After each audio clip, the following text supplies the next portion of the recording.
Ya, hari ini kalau Bapak Ibu bisa melihat ke Zoom itu bisa melihat ada satu tema ya, tema yang lanjutan yang kemarin, tapi ini satu tema yang berbeda-beda, satu kesatuan dalam firman Tuhan, yaitu diperhitungkan atau diperlakukan menjadi benar. Jadi artinya apa? Saya nggak benar, dijadikan benar. Saya berdosa, dijadikan menjadi orang yang akan tidak berdosa. Jadi bukan hanya orang yang bebas dari dosa, orang yang akan menjadi seperti Kristus yang tidak berbuat dosa.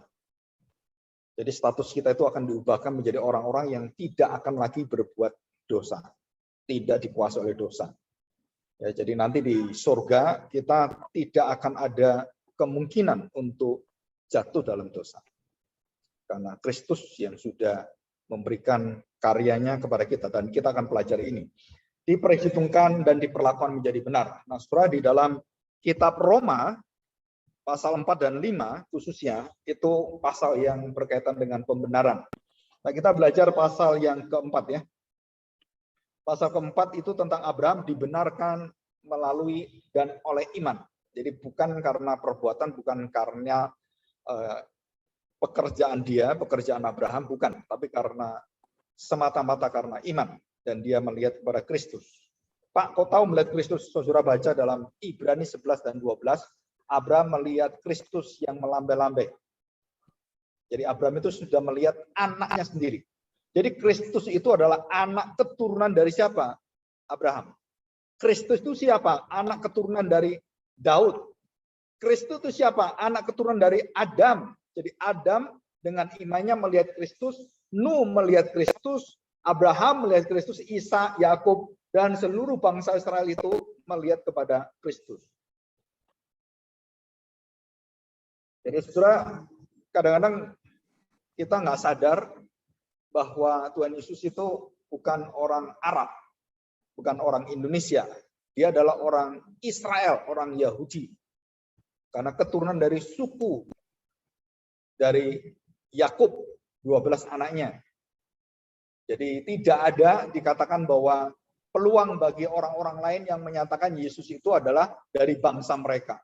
Nabi yang ke-26 atau nabi yang ke-25, nabi yang ke-24, saudara, semua nabi itu dari Israel. Dan tidak ada nabi yang bukan dari Israel. Ya, kita harus tahu ini. Jadi termasuk Tuhan Yesus adalah orang Israel, orang Yahudi. Nah, ini penting sekali ya. Kenapa? Karena identitas itu penting karena ada perjanjian Tuhan. Ada darah daging Abraham. Ada benih Abraham yang akan menyelamatkan seluruh umat manusia, bangsa-bangsa lain. Jadi Abraham sudah diberitahu, anak keturunanmu itu akan bukan hanya menyelamatkan dirimu, keluargamu, dan bangsa yang akan diterbitkan oleh Tuhan, yang dicintai Tuhan, tetapi juga kepada segala bangsa. Memberkati. Kamu akan memberkati bangsa-bangsa yang ada di dunia ini. Nuh memberkati bangsa-bangsa, tidak dikatakan demikian. Abraham juga tidak dikatakan demikian. Abraham yang dikatakan ya, Abraham yang dikatakan memberkati bangsa-bangsa. Ya, Nuh kita lihat bangsa-bangsa dihapus oleh Tuhan. Betul ya? Ya kan seluruh bangsa kan dihapus oleh Tuhan zaman Nuh. Dan Abraham dikatakan bangsa-bangsa akan diberkati dan melalui keturunan mula bangsa-bangsa itu akan diberkati oleh Tuhan. Dan kapan itu? Saudara, ribuan tahun baru terjadi. Nah, kita akan belajar ini, dibenarkan karena iman, diperhitungkan dan diperlakukan, atau ada dua istilah yang penting dalam bahasa Indonesia itu bagus sekali. Dilimpahkan dan ditimpakan. Saudara, kadang-kadang bahasa Indonesia itu ada hal yang bagus untuk teologi. Apalagi bahasa Jawa dan bahasa daerah itu katanya ada yang bagus sekali. Termasuk bahasa Mandarin itu, Chinese juga sama. Ada keindahan bahasa-bahasa itu yang mengungkapkan keindahan Kristus. Dan saya percaya penuh itu. Setiap bahasa itu ada istilah-istilah yang Tuhan ciptakan di dalam bahasa kita untuk memuliakan Kristus. Jadi bukan hanya melalui Alkitab, tapi kebudayaan-kebudayaan semua itu akan mengagungkan Kristus. bahasanya, karyanya, skillnya, keterampilannya, karya seninya, itu ada satu rahasia besar dalam suku-suku bangsa itu yang akan Tuhan angkat dan Tuhan akan pamerkan, itu akan memuliakan anaknya. Dan itu rahasia besar misi akhir zaman. Ya, dan saya ada satu kepercayaan seperti Jonathan Edwards yang percaya bahwa Tuhan akan menggenapi karya seni, karya yang ada desain, semuanya itu akan di akhir zaman akan digenapi oleh Tuhan dan dipersiapkan. Tuhan akan membuat satu zaman yang baru, bumi yang baru, Yerusalem yang baru, dan dengan desain surgawi yang baru. Luar biasa. Bukan berasal dari dunia ini, tapi dari roh yang dipersiapkan oleh Tuhan. Ya, oke, kita baca firman Tuhan ini ya. Roma pasal 4 ayat 20. Tetapi terhadap janji Allah, Abraham, ia tidak bimbang karena ketidakpercayaan. Malah, nah perhatikan masalah-masalah dalam hidupnya itu, dia kemudian punya anak Ismail, kemudian dia kawini Hagar, itu kan kita masih ingat kan? Dan itu adalah kesalahan dosa-dosa yang dilakukan oleh Abraham. Apakah kemudian dia menjadi lemah? Jawabannya dikatakan tidak. Malah ia diperkuat dalam imannya dan ia memuliakan Allah. Jadi iman kita itu bukan hanya diperkuat dengan firman Tuhan doang, bukan. Tapi firman yang kita nikmati dalam pergumulan kita, dalam segala kelemahan kita, dan juga dalam dosa-dosa kita, saudara, itu semua akan menguatkan dan menumbuhkan iman yang kuat, yang bertumbuh, yang sehat, dan iman yang bertanggung jawab di hadapan Tuhan. Termasuk segala perkara dalam kehidupan kita. Dan Abraham tidak dibuat kecewa, tapi dia semakin kuat imannya, semakin tegar.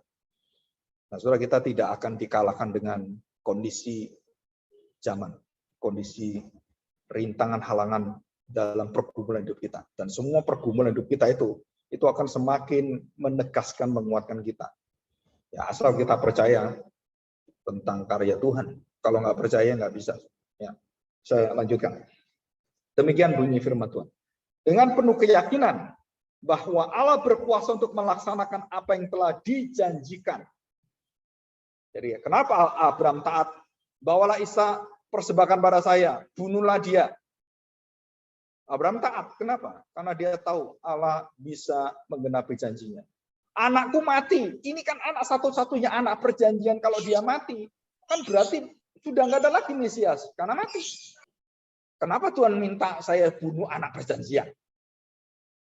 Kalau saya bunuh, terus gimana perjanjian Tuhan? Abraham tidak seperti teolog pinter zaman sekarang.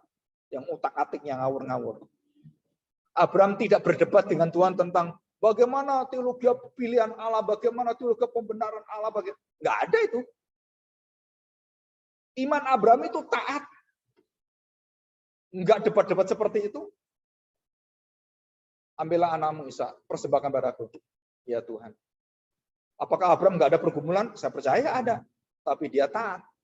Dia nggak ngerti gimana ini anaknya. Kalau mati, Tuhan, kalau mati terus gimana? Kan aku sudah lama, puluhan tahun nggak punya anak. Terus kamu suruh bunuh anak itu, kamu suruh persembahkan. Nah terus ceritanya rencanamu gagal dong. Bubar semuanya. Saking pinternya Abraham.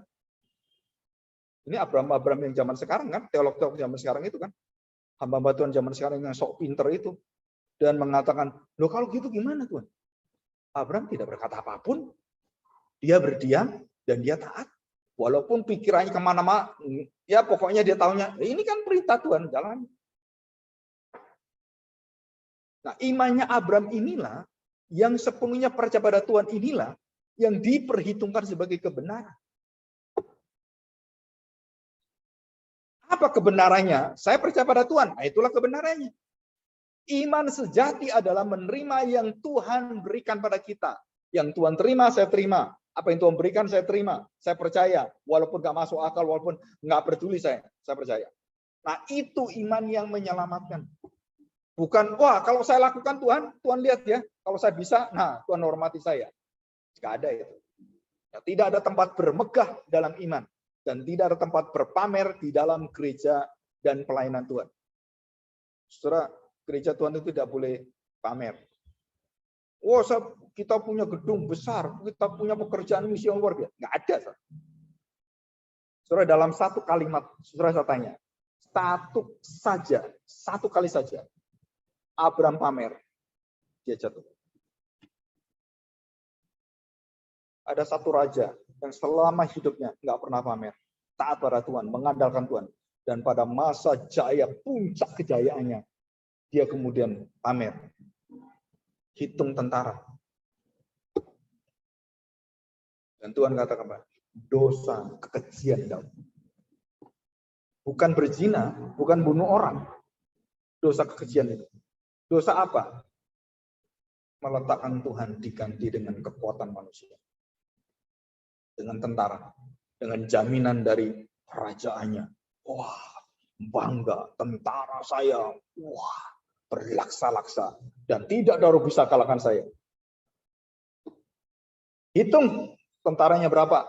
Yang berkereta berapa, yang bisa perang berapa. Dan semuanya kapolresnya berapa. Terus kemudian kapoldanya berapa. Akhirnya tersangkut narkoba. Gitu kan Indonesia. Bayangkan Kapolda bisa kena narkoba.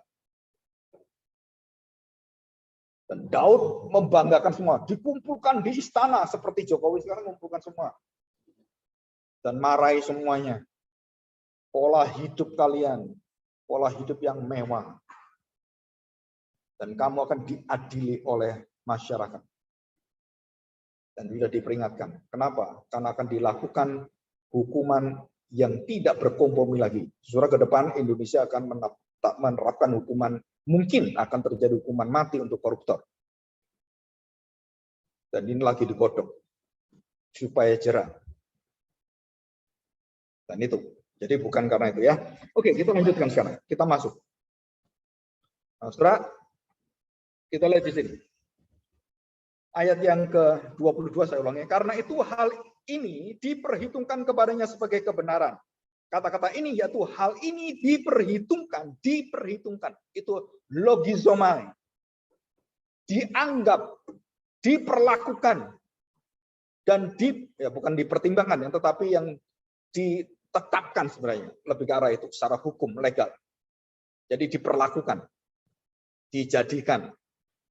Orang yang benar memperlakukan orang yang tidak benar. Dianggap orang yang tidak benar itu menjadi sahabatnya dan dibenarkan oleh karena orang benar itu mendapatkan satu hak untuk mendapatkan pengampunan, mendapatkan satu penerimaan akan dosanya. Nah, baru dia masuk ke dalamnya. Nah, saudara, kita belajar ini. Ya, kita lihat ini. Ayat 24 ya. Ayat 23. Kata-kata ini yaitu hal ini diperhitungkan kepadanya tidak ditulis untuk Abraham saja, tetapi ditulis juga untuk kita.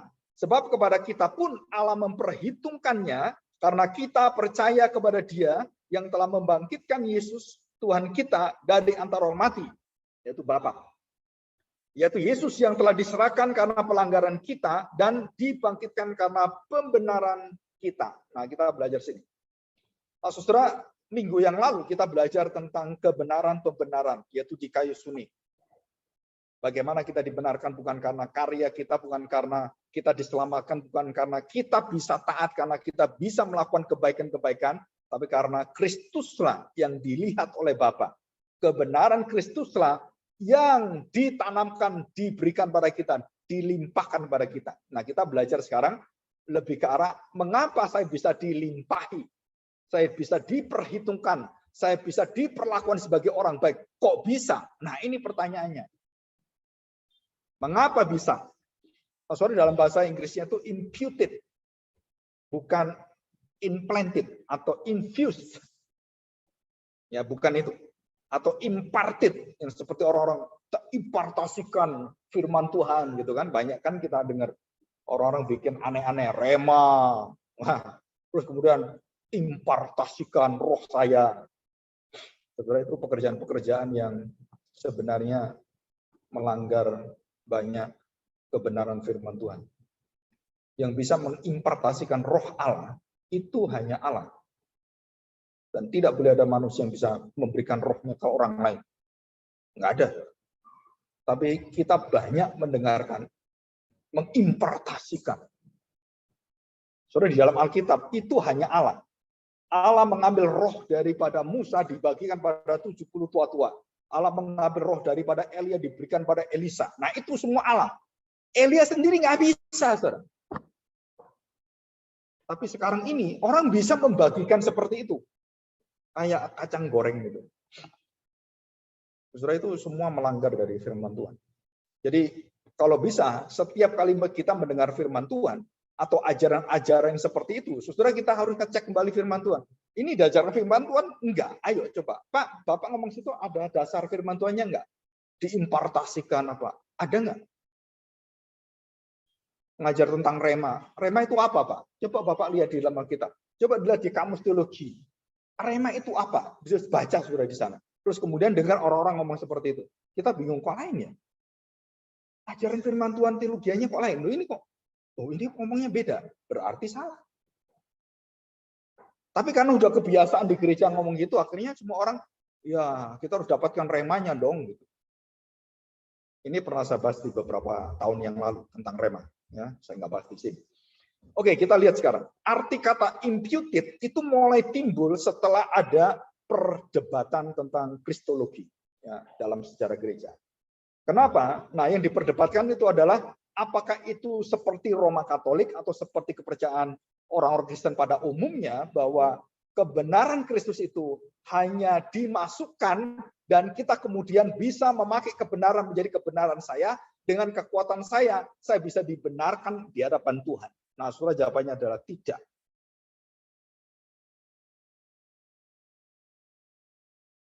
Jadi saya bisa mengerti, saya bisa percaya, saya bisa memiliki kebenaran itu pun tidak membenarkan saya. Jadi iman saya tidak membenarkan saya, keyakinan saya tidak menyelamatkan saya. Loh, bahkan ada ayatnya, imanmu menyelamatkan kamu. Betul. Iman yang bagaimana? Bukan iman berdasarkan keyakinan saya. Iman yang berdasarkan seperti Abraham. Dia percaya bahwa Allah memegang janjinya dan Allah bisa mengenapi janjinya, bukan saya. Dan itu iman benar. Nah, itu iman yang benar, iman yang menyelamatkan. Bukan pada saya yang bisa, oh Tuhan, karena kamu pakai saya, kan? Maka saya percaya Tuhan bisa menyelamatkan saya. Kenapa? Karena kamu pakai saya. Beda sedikit. Tapi yang di sini, pusatnya manusia. Tuhan dipakai oleh dia. Nah, karena saya kan, walaupun Tuhan selamatkan saya, kan kalau saya nggak bisa, Tuhan nggak bisa apa-apa. Kalau saya nggak yakin, nah Tuhan kan nggak bisa. Jadi saya selamat atau tidak kan bergantung pada saya, bukan pada Tuhan. Dan kita berpisah. Reformasi itu meledak kenapa? Karena Tuhan ingin mengembalikan gereja pada ajaran yang benar. Dan dia memakai seorang monk, biarawan bernama Luther. Dan dia meneliti firman Tuhan dan dia mendapatkan kebenaran dan dari logis domai dikayusuni kebenaran itu. Dan bukan karena apapun, tapi karena kuasa Injil. Engkau diselamatkan. Langsung terbuka pikiran Luther. Wah, berarti semua tingkah laku saya ini tidak mendatangkan keselamatan. Nah, dia selidiki firman Tuhan karena dia seorang doktor hukum. Maka dia semuanya belajar dan akhirnya Tuhan bukakan semua. Dan menjadi warisan kita. Sudah dikatakan di sini. Ya. Nah, saudara, kita belajar. Imputed. Imputed itu artinya dilimpahkan sebenarnya, jadi diperlakukan dan kita dibuat dan dianggap, dijadikan benar, Jadi di dalam pengadilan kita diadili. Kamu bersalah, melanggar lampu lalu lintas, dan setelah itu kamu dihukum dan ini dendanya, bayar denda 500.000, gitu kan? Surat dendanya dibayar dan kemudian dia terbebaskan kalau dia bayar denda. Nah, pemerintah gitu kan. Nah, kalau dia nggak bisa bayar denda, dia masuk penjara. Nah, dua resiko ini ditanggung oleh Tuhan. Masuk penjaranya dan dendanya dua-dua diambil Tuhan Yesus. Jadi dari segi hukum. Jadi kamu nggak bisa bayar, kamu masuk penjara. Kamu bisa bayar, mana bayarannya? Kamu nggak bisa bayar. Bukan hanya nggak bisa bayar, dan kamu harus masuk penjara. Nah, dia bayar dedanya, Yesus yang kemudian tanggung orang-orang yang tidak bisa bayar, masuk penjara, dan dia masuk penjara. Supaya kamu bebas total, free, dan saya yang tanggung semuanya. Dan itu bahasa hukum. Jadi saudara, di dalam hukum itu ada kompensasi, ada sanksinya. Dan kalau itu diambil dan kemudian diambil sanksinya dan sudah dibayar 500.000, ya bebas, bebas. Secara otomatis bebas. Nah, saudara, ada 3 threefold, jadi ada 3 sisi dan ada 3 hal penting di dalam diperlakukan. Nah, yang pertama, saudara, dosa Adam diperhitungkan, diperlakukan dan dikenakan kepada semua orang. Karena Adam mewakili semua keturunannya, dia jatuh dalam dosa, maka seluruh keturunannya hancur hidupnya dan tidak bisa lagi menjadi orang benar, orang mencari Allah, orang yang betul-betul bisa menyelamatkan dirinya. Mereka semua di dalam hukuman, mulai dari pikiran, mulutnya, hatinya, tenggorokannya, tingkah lakunya, tangan kakinya, semuanya melawan Tuhan.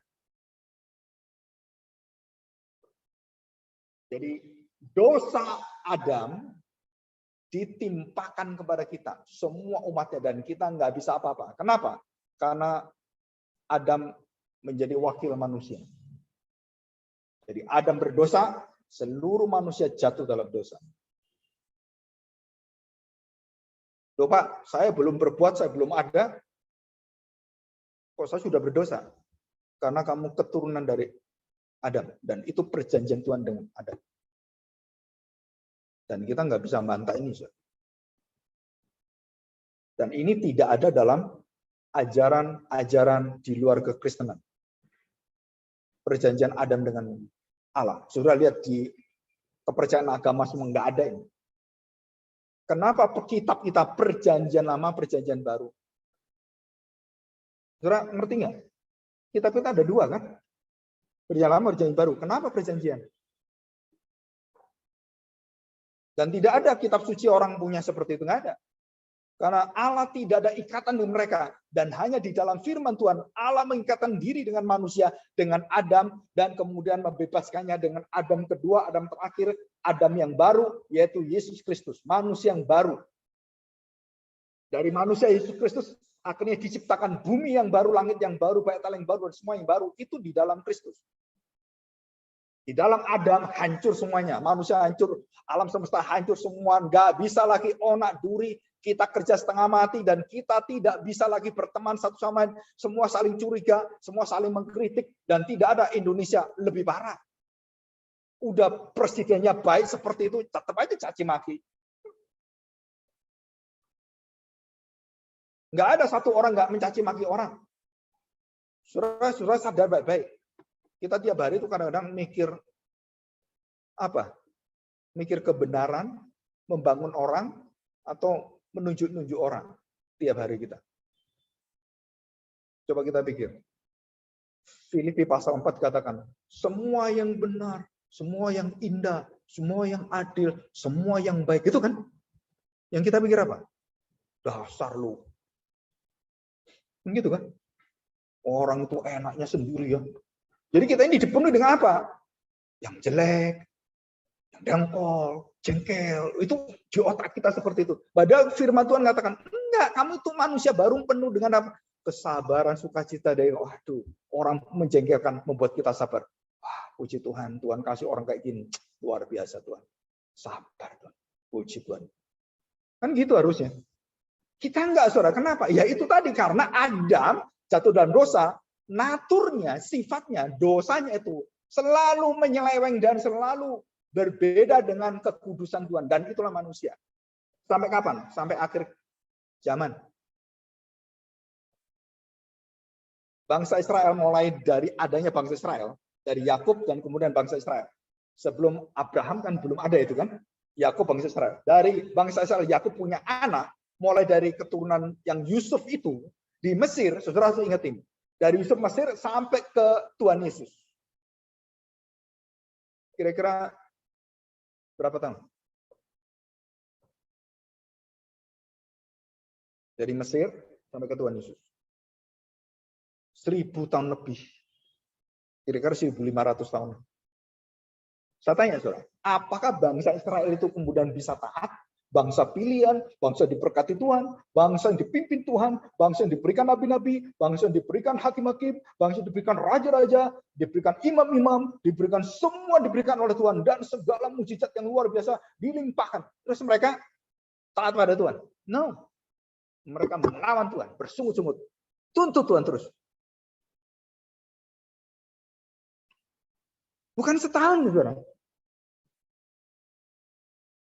Suatu hari kalau anak kita seperti itu, saudara, kita punya Injil dalam hati kita. Saya tanya sekarang, anak kita kurang ajar, dablek seperti itu ya. Saudara jadilah seperti Tuhan dalam perjanjian. Lihat anakmu seperti kamu lihat bangsa Israel. Memang orang berdosa. Kenapa, saudara? Ya inilah Tuhan, baru ngerti Tuhan. Susah Tuhan jadi manusia. Kalau Tuhan enak. Kenapa Tuhan? Nah ini hantu. Bisa terima ini. Kita marah dasar. Nggak inget ini papa yang tahu nggak. Mamamu berjasa kamu kecil ngengek. Tak cebokin seperti itu. Gede-gede kurang ajar kamu. Tuhan pernah marahi gitu nggak? Tuhan hanya mengatakan pada bangsa Israel, kamu ya, aku seperti induk ayam. Aku rindu mengumpulkan kamu. Bangsa Israel tidak pernah dicaci maki oleh Tuhan dengan arti seperti kita sebagai manusia. Memang kamu tuh siapa? Enggak. Saudara, untuk menyembuhkan keluarga kita, saudara, kita harus memakai seluruh perkataan kelembutan hati Tuhan. Baru bisa sembuh. Kamu pakai kekerasan, pakai caci maki, hancur keluargamu. Caci maki balas caci maki, marah balas marah, habislah kamu semuanya, hancurlah semuanya. Kenapa? Karena kasih itu mengalahkan dosa. Banyak orang tanya pada saya, Pak, itu papa yang di perumpamaan terhilang itu papanya terlalu kalah, Pak. Nuruti anak kalau saya, nggak boleh. Aku papamu, nggak boleh keluar. Ya itu kamu. Itu menunjukkan betapa panjangnya hati bapaknya, betapa mengenalnya hati manusia Allah kita. Dan waktu anaknya minta dan kemudian meminta hanya semua, diberikan semua. Ayo silakan. Minta apa kamu? Minta makan, minta mana, minta daging, tak kasih. Ayo. Sampai akhir. Loh, apa? Sekarang tinggal lakumu. Kamu orang berdosa. Kamu layak aku binasakan. Semakin dicurahkan kasih Allah, Allah semakin katakan, aku mau binasakan kamu, aku layak binasakan kamu. Itu tujuan Tuhan. Semakin dia bermurah hati, artinya apa? Dia semakin menunjukkan mukanya. Ingat ya, jadi kalau aku murka, itu hakku. Tapi aku tidak murka. Aku memegang perjanjianku.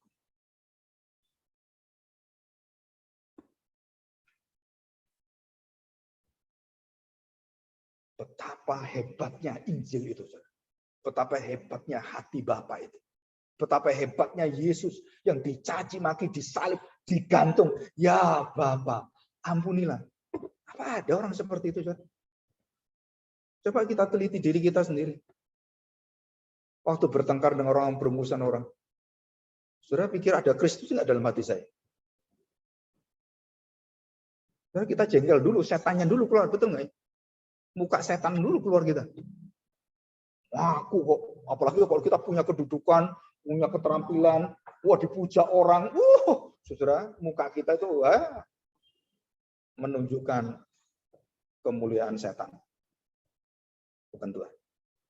Oke, kita lanjutin. Jadi Adam diperhitungkan seluruh daripada perbuatan dosanya ditimpahkan kepada semua manusia jatuh dalam dosa. Roma pasal 3 ayat 10. Tidak ada orang benar, tidak ada orang mencari Allah, tidak ada orang bisa menyelamatkan dirinya, dan tidak ada orang yang dikenan, dikasih, dan diberikan kemurahan Tuhan. Semua mati dalam dosa. Semua manusia binasa. Orang mengajarkan bayi itu, nah ini hati-hati yang khotbah ya. Kemarin saya ada dengar satu mahasiswa S2 nggak salah. Dan dia mengatakan bahwa bagi iman Kristen, bayi-bayi yang lahir itu masih putih bersih. Itu bukan iman Kristen, itu iman sebelah. Bayi yang lahir itu berdosa. Setiap bayi yang lahir dalam dosa semua, dalam dosa. Itu firman Tuhan mengatakan demikian. Engkau di dalam dosa, setiap manusia sudah jatuh dalam dosa. Loh Pak, bayi kan belum apa-apa. Iya, karena dia ditimpakan, diwakilkan, dan diwakili oleh Adam. Ini yang penting sekali. Kalau kita tidak memegang teologi perjanjian, saudara-saudara nggak bisa mengerti firman Tuhan dengan baik. Dan banyak gereja Tuhan punya pengajaran tidak memegang teologi perjanjian. Pasti mengatakan keselamatan bergantung pada saya. Kalau saya murtad, ya hilang keselamatan saya. Pasti seperti itu. Karena dia tidak mengerti perjanjian Tuhan, hati Tuhan yang paling dalam. Manusia berdosa. Kalau tidak diterima dosanya, tidak ada jalan keselamatan. Titik. Oh, kamu berdosa menyelamatkan apa? Mau berbuat baik, dosa semua, baik apanya? Saya berpuasa Pak 30 hari. Dan saya berderma Pak. Dosa saya dihapus. Ya itu menurut agamamu. Di hadapan Allah, semakin kamu melakukan itu, menjijikan tahu enggak? Kamu seperti ada menutupi auratmu dengan apa? Dengan daun-daun. Dengan agamamu. Supaya enggak nampak auratmu itu. Padahal Tuhan mengatakan apa? Tuhan tidak bisa ditutup dengan seperti itu. Hatimu jelas membusuk di hadapan Tuhan. Yang kedua. Nah, saudara, yang kedua ya. Dosa Adam diperhitungkan mewakili manusia, dan kedua, saudara, perhatikan saudara, dosa Adam, dosa kita, dan semua manusia dosanya ditimpalkan kepada Kristus. Nah itu sisi yang kedua. Kristus menerima dan ditimpahkan oleh Bapa seluruh murkanya karena dia menerima, mewakili manusia-manusia berdosa. Apa bedanya Adam kedua Yesus, Adam yang terakhir, Adam baru, dengan Adam pertama, Adam yang lama? Bedanya apa? Adam waktu mewakili manusia, dia bersih, dia baik, dia sungguh-sungguh manusia yang layak di hadapan Tuhan. Betul kan?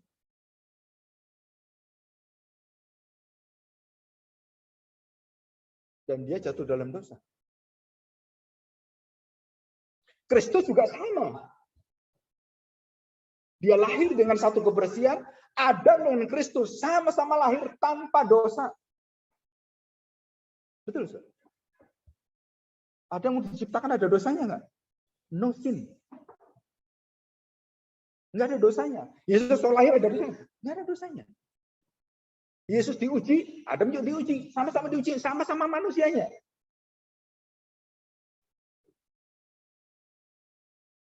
Saudara, waktu Adam diuji, jatuh dalam dosa, dan Adam berdosa, dan seluruh keturunannya berdosa. Maka kita ditimpakan dosa Adam, dan kita ketimpa. Saudara, artinya ketimpa. Orang Jawa mengatakan ketiban sampur. Kena getahnya kita. Waduh, kena saya. Ya nggak bisa, kenapa? Ya kita manusia semua ikut Adam, dan betul-betul, saudara, kalau saudara mempelajari tentang doktrin pengajaran dosa, saudara, itu mengerikan sekali.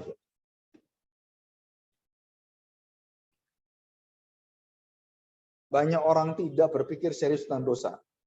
Kaum Puritan, dia menyelidiki dosa, dan dia menyelidiki dirinya, dan menyelidiki semua penyelewengan pikiran, kehendak hatinya.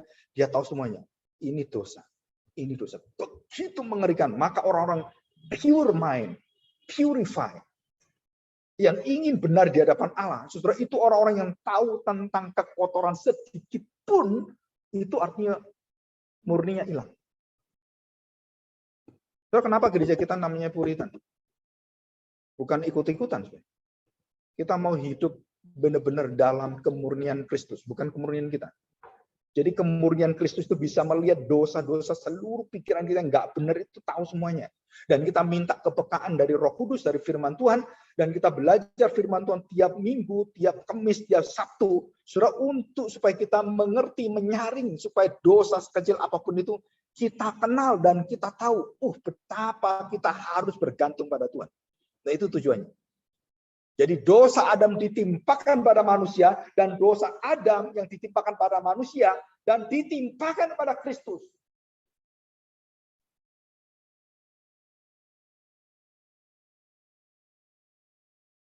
Manusia yang tanda petik tidak melakukan dosa, anak keturunan Adam, tidak berbuat dosa, ketimpa dosa karena dia keturunan Adam.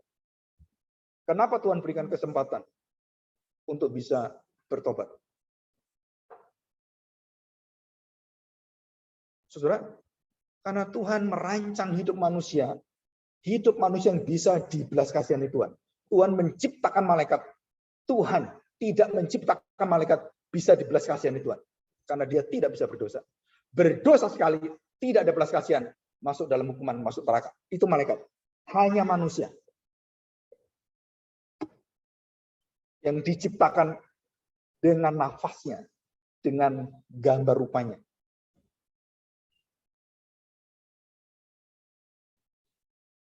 Jadi setelah manusia ditimpa oleh dosanya Adam, maka dosa manusia yang ditimpa dosa Adam ditimpakan pada Kristus.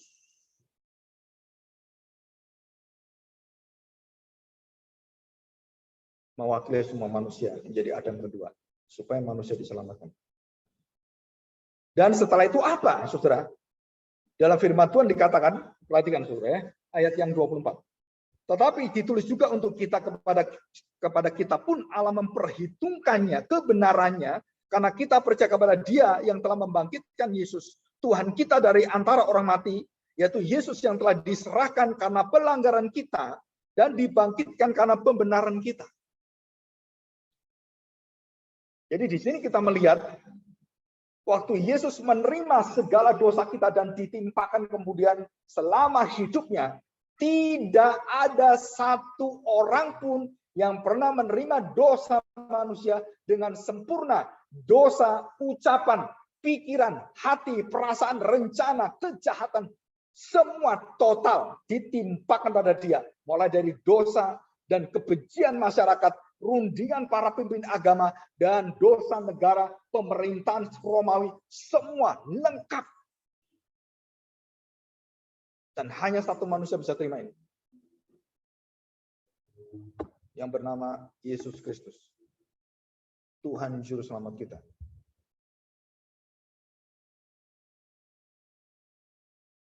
Saudara, kita nggak pernah bisa mampu menerima dosa orang tanpa pertolongan Tuhan.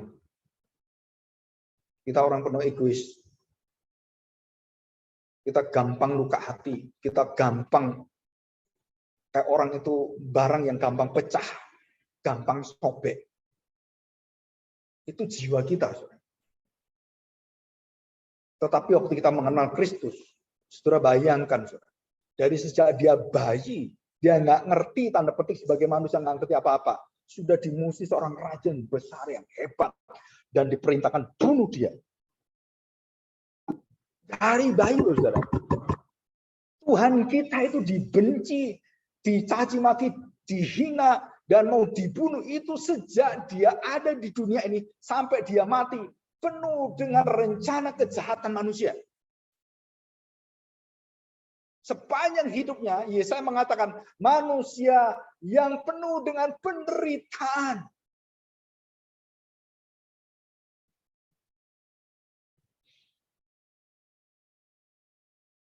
Saya tanya, saudara, kenapa Allah mau jadi manusia seperti ini? Jawabannya cuma satu, karena tidak ada manusia yang menolong manusia. No man saves man. Tidak ada orang yang bisa menyelamatkan orang. Dan hanya satu syaratnya, Allah menjadi manusia. Dan itu satu-satunya jalan keselamatan. Saudara, semua saudara teliti. Tokoh-tokoh agama, pemimpin-pemimpin, filsuf-filsuf semuanya. Saudara lihat semua. Dari kalimat semua yang ditulis semua. Mereka tidak pernah ada mengatakan, selamatkanlah bangsa-bangsa itu melalui aku. Nggak ada. Pasti mereka berdoa apa? Meminta supaya, doakan ya, supaya aku selamat. Mulai dari timur sampai ke barat. dari seluruh agama yang ada. Semua nabi-nabi ketemu Tuhan, najis bibir, aku berdosa, aku menjijikan. Semua orang ketemu dan hadir Tuhan ketemu. Semua dosa, aku berdosa, aku berdosa. Saudara, saya pernah berbicara dengan orang-orang dan berkali-kali gitu. Terus saya tanya, tunjukkan kalau yang kamu agungkan nabimu itu menyatakan diri dia tidak berdosa.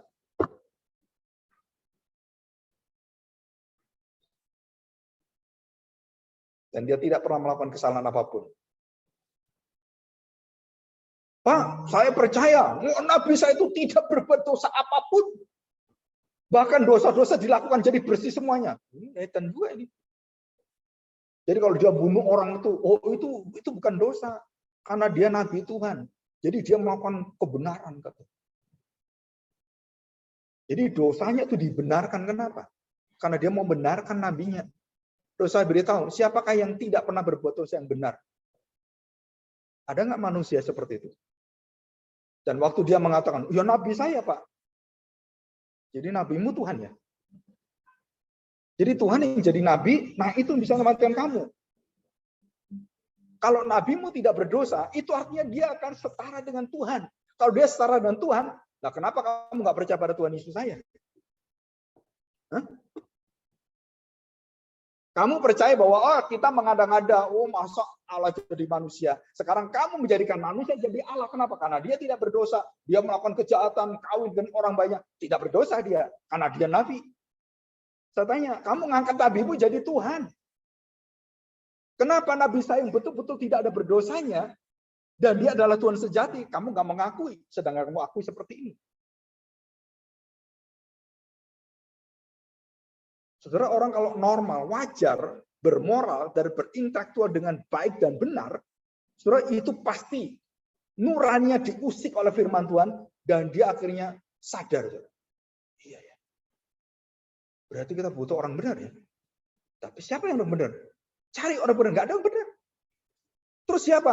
Ya kamu harus dibenarkan oleh orang yang benar. Kalau tidak ada orang benar, nggak bisa benarkan kamu. Kalau semua orang berdosa, bisa benarkan kamu. Nggak bisa. Terus siapa yang benar? Nah kalau manusia nggak ada yang benar, nah hanya Tuhan yang benar. Bagaimana Tuhan bisa membenarkan saya? Alkitab memberitahukan, jadi manusia.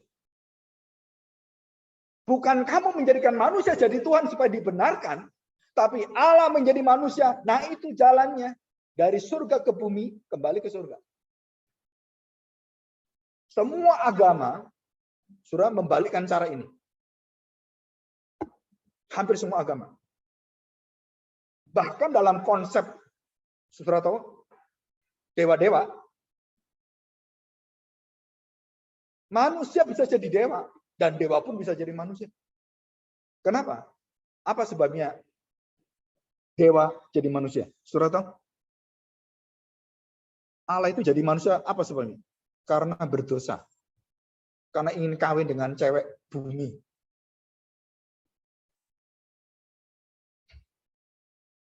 Coba kita pikir, rusaknya pikiran manusia dalam filsafat.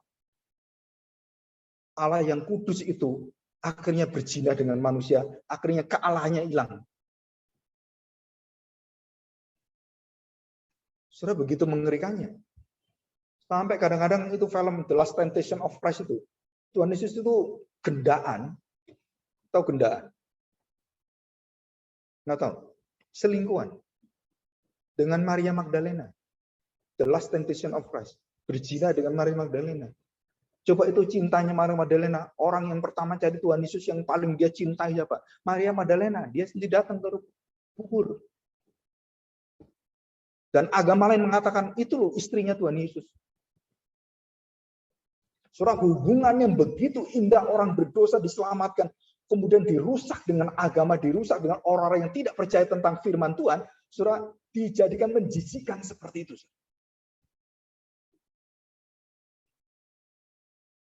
Bayangkan, saudara, Allah yang maha kudus dijadikan Allah yang berdosa supaya jadi manusia dia lakukan dosa, kepingin kan dengan menjadi manusia dia, kepingin kawin dengan manusia, ayo jadi manusia.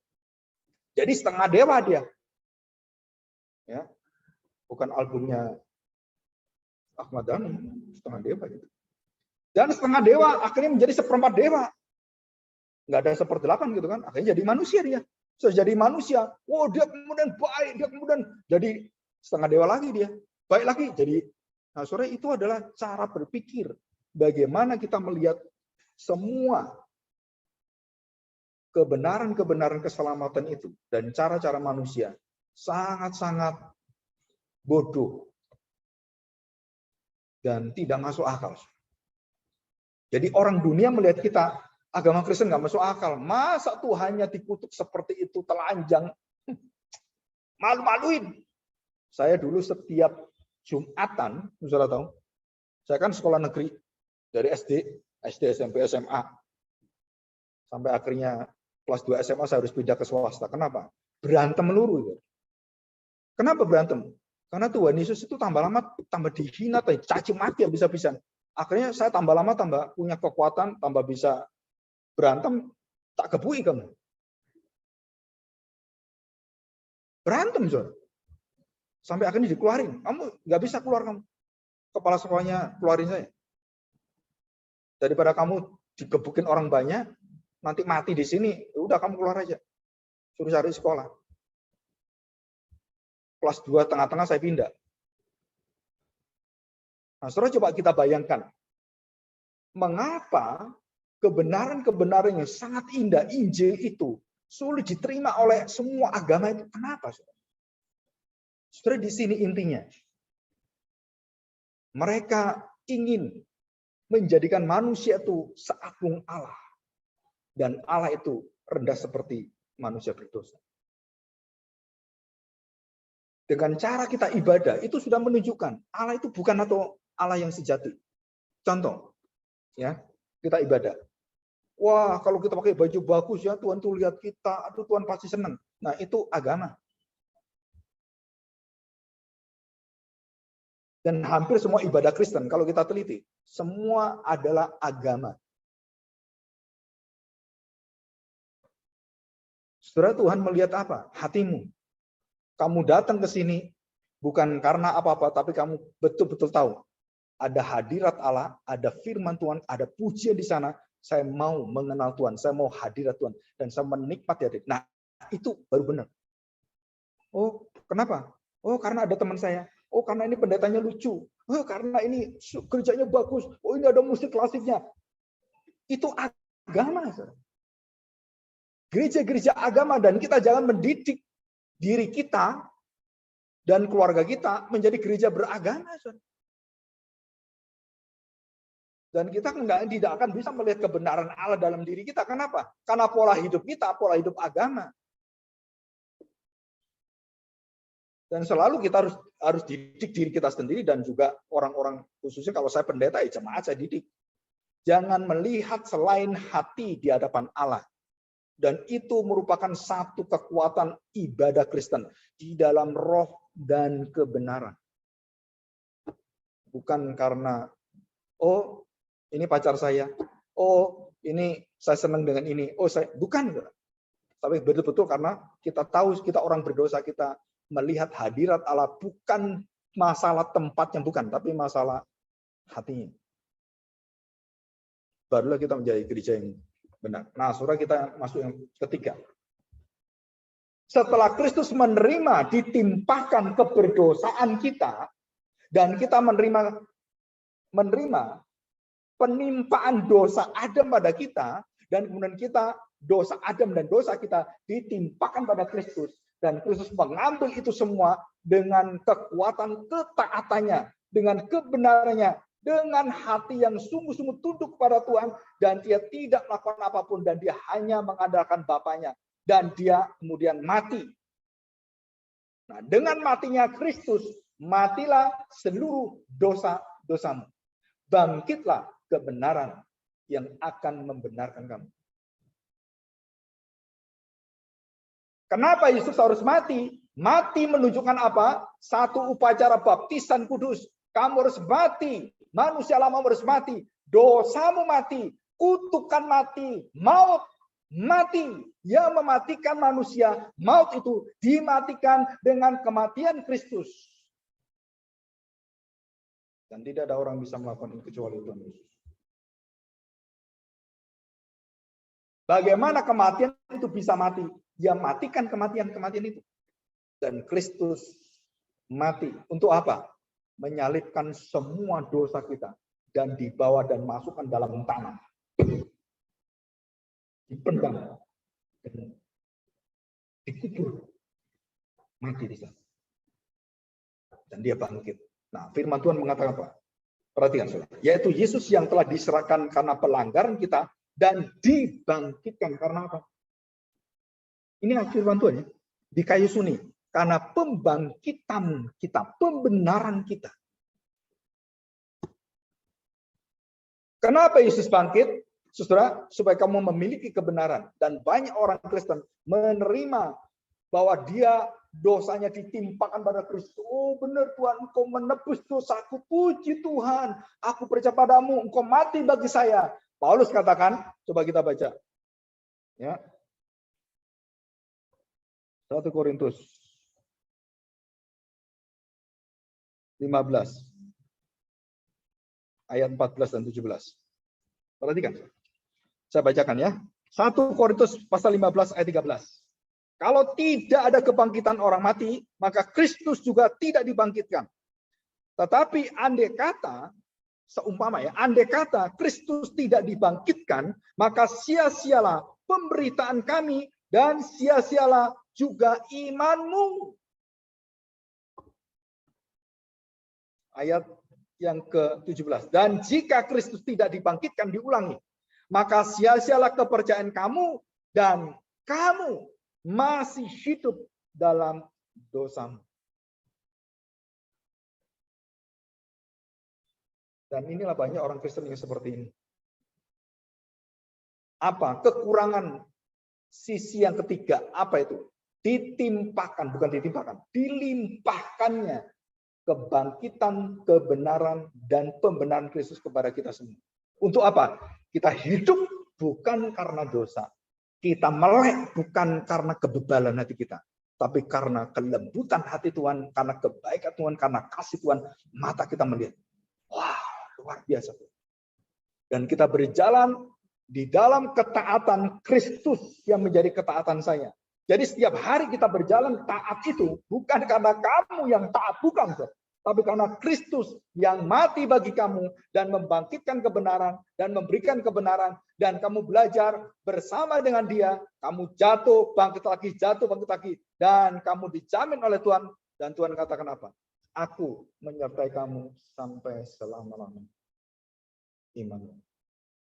Itu bukan slogan biasa, itu slogan kebenaran akan terus membangkitkan kamu, akan terus menopang kamu. Kamu jatuh, bangkit lagi, jatuh, bangkit lagi. Saudara, satu kalimat dari Tuhan kepada Saul dan satu kalimat Tuhan kepada Daud yang dikatakan pada Samuel. Saudara, kalau hari Kamis saudara ikut pembinaan, saudara akan tahu.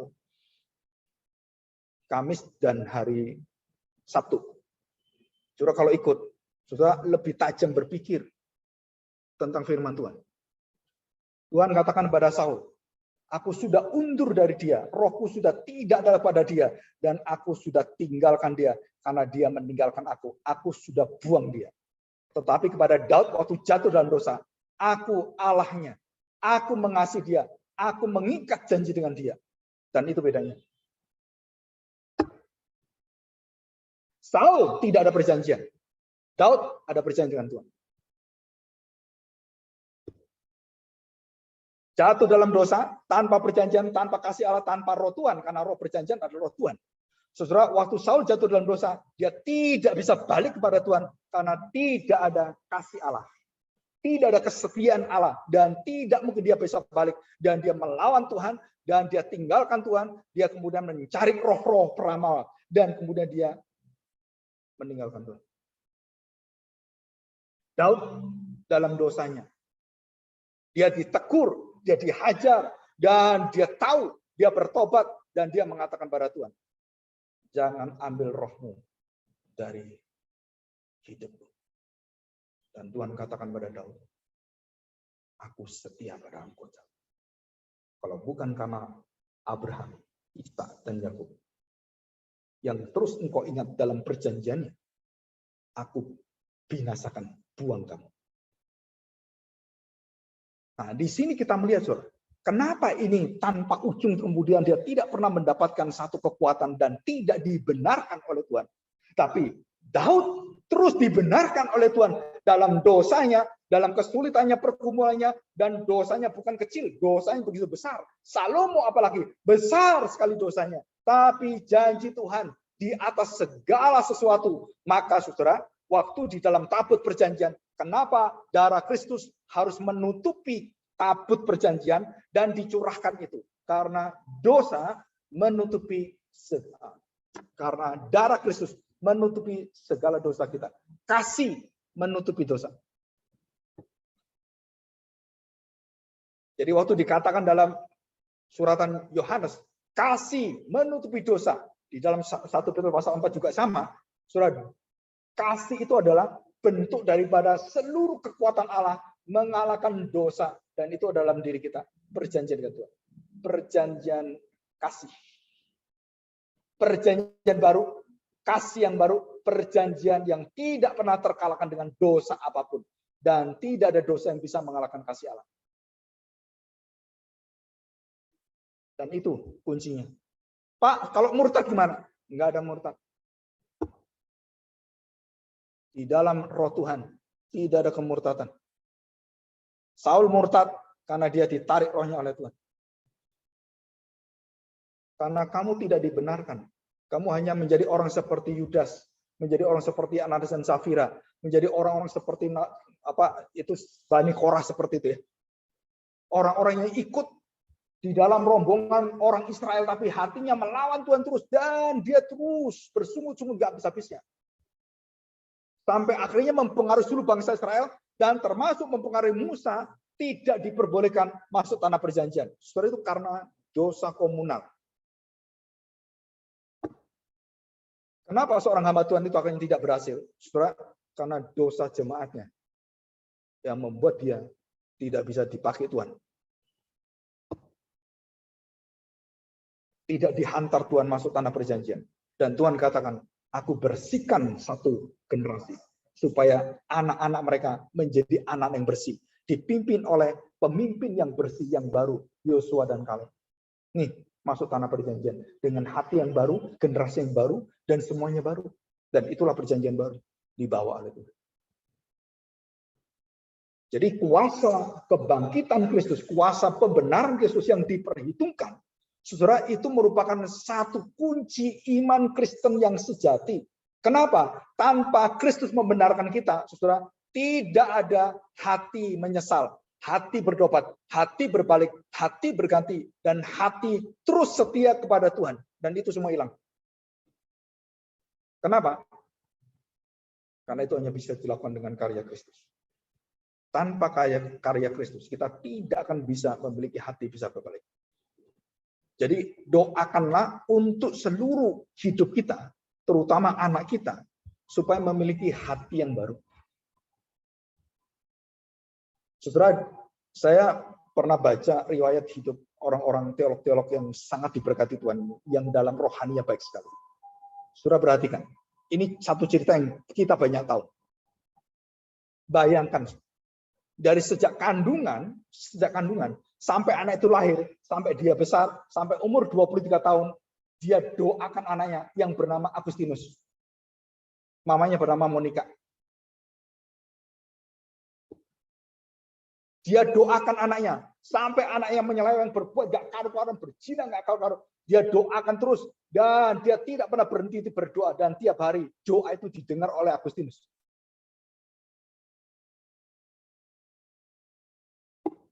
Dan dia tidak pernah kenal mamanya. Dia menjadi orang yang pinter, orang yang kaya, orang yang punya talenta, orang yang brilian sekali. Dan satu hari bisa berzina lebih daripada 6 orang, sampai 10 orang ke tempat pelacuran. Itu Agustinus. Bapak gereja yang dipuji-puji sepanjang sejarah bernama Agustinus. Itu manusia bobroknya luar biasa.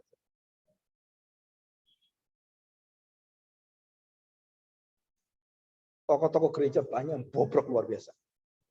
Saya tanya, Mana Pak? Petrus. Itu bobrok juga. Paulus lebih bobrok itu. Thomas bobrok juga itu. Bobrok semua kan. Kita maunya wah pemimpin yang bagus ini. Sama bobrok semua. Nggak ada yang ideal di dalam pandangan Tuhan. Hanya anak Allah yang ideal. Dan termasuk kita semua. Nggak ada yang ideal di depan kita. Jangan memuji-muji siapapun di dunia ini. Seperti dia Tuhanmu. Seperti dia manusia yang tidak berdosa. Itu hanya milik Tuhan. Dan kita harus dengan rendah hati tahu bahwa semua karena kebenaran Kristus. Karena Kristus yang berkaya dalam diri kita. Bukan berarti kita tidak boleh hormat orang dipakai Tuhan. Oh, kita harus hormat. Kita harus sungguh-sungguh bersyukur ada orang-orang dipakai Tuhan luar biasa. Tetapi ingatlah, mereka sama seperti kita. Orang yang berdosa. Bobroknya sama. Cuman kita nggak bisa lihat, Tuhan bisa lihat. Saudara, sehebat Imam Yosua, sekudus iman Yosua, waktu iblis di depan dia lempar semua dosanya. Dan dia bilang, nih dosamu. Imam Yosua hanya diam, menerima tuduhan iblis. Imam besar loh, saudara. Ini kalau mungkin Billy Graham gitu kan. Saudara, iblis di hadapan Billy Graham gitu kan. Iblis di hadapan, kemudian dia tunjuk dosanya. Itu seperti tai. Dosanya seperti tai. Saudara. Itu bahasa aslinya itu tai, kotoran itu. Iblis itu tahu dosamu di mana, dia tahu, saudara. Dia tahu menuduh bagaimana, dia tahu. Tetapi Allah kemudian mengambil jubah yang lama itu dan digantikan jubah yang baru penuh dengan kemuliaan dan jubah Kristus, dan dia membelanya. Dan itulah hidup kita. Kebenaran Kristus menggantikan seluruh jubah keagamaan kita menjadi iman dalam Kristus. Jadi hubungan kita adalah hubungan baru. Hubungan bukan secara agama, bukan hubungan secara timbal balik, bukan itu. Kita punya hubungan, kamu orang berdosa dan aku orang berdosa. Dan Tuhan yang mengampuni saya. Dan semua satu sederajat, satu berdiri, semua berdiri sama. Duduk semua duduk sama. Dan kita di hadapan Tuhan sama. Dan kita adalah orang-orang yang dibenarkan. Kita ditimpa dosa Adam. Dan dosa Adam, dosa kita ditimpakan pada Kristus. Dan Kristus menerima dosa itu. Tidak menimpakan dosa kita kemudian menjadi murka dia. Bukan. Dia terima murka Bapaknya. Dan dia berikan satu kelimpahan kasihnya. Kesetiaannya. Kebaikannya. Ketaatannya. Dan ketundukannya dalam hati kita, dan kita bisa tunduk, bisa taat, bisa berubah karena Kristus yang ada dalam hati saya. Dan itulah sukacita yang luar biasa, sukacita Injil dalam hidup kita. Wah, jaminannya luar biasa. Dan kita bersyukur kita bisa mendengar sisi yang ketiga ini. Kita dilimpahkan, bukan ditimpakan. Kita dilimpahkan kebenaran-kebenaran Kristus. Apa itu? Kasihnya, kesetiaannya, kesabarannya, sukacitanya, dan duka cita tentang dosanya, dan ketundukannya. Terus kemudian dia berjalan dengan hati yang bisa, dengan memberikan pengampunannya, dan seabrek-abrek semua. Itu mengalir dengan deras air kehidupan dalam diri kita, dan alirkan itu pada anakmu. Alirkan itu kepada sahabat-sahabatmu, alirkan itu pada jemaat. Alirkan pada dunia.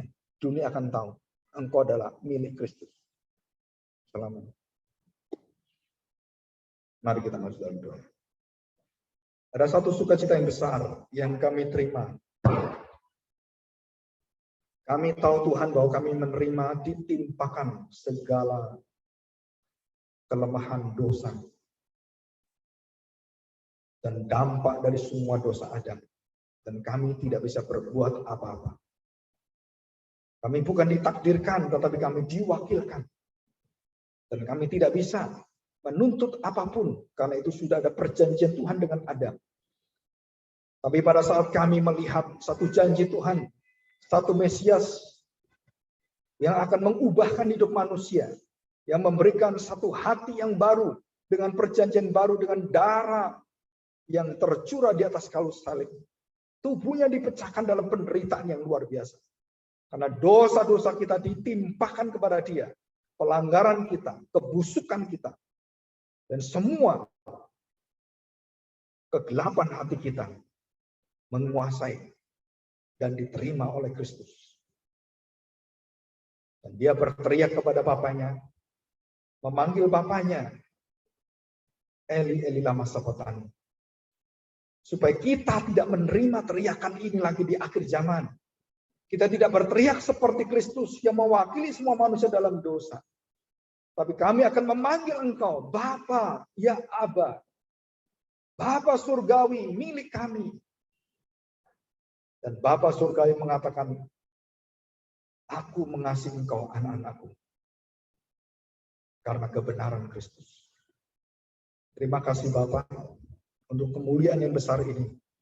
Yang membedakan kami beriman percaya dengan orang-orang di sekeliling kami yang tidak mengenal Roh Tuhan, yang tidak mengenal karya Injil Kristus, kematian dan kebangkitannya, malah menghina dan menolaknya.